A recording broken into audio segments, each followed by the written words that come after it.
Hi.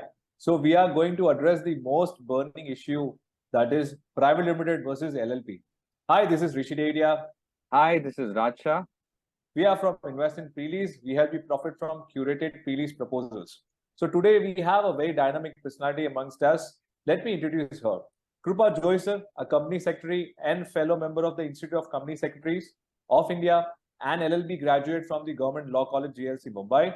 She is passionate about corporate laws and has worked with a reputed practicing CS firm and got hands-on experience with leading with one of the India's largest corporate sectors, that is construction industry, handling corporate restructuring, legal due diligence, drafting agreements, rendering opinion on diverse issues under Companies Act, FEMA, NBFC, and has represented her clients before NCLT, SEBI, RBI for more than 9 years now.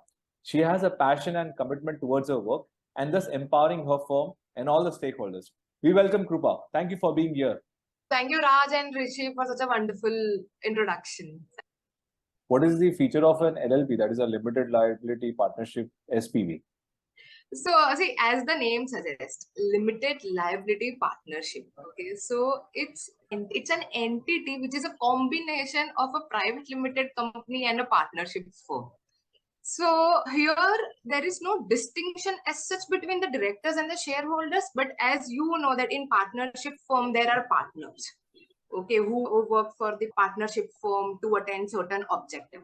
So similarly in LLP also there are partners who come together to make this LLP successful. So there are no different set of people as such, because all are partners.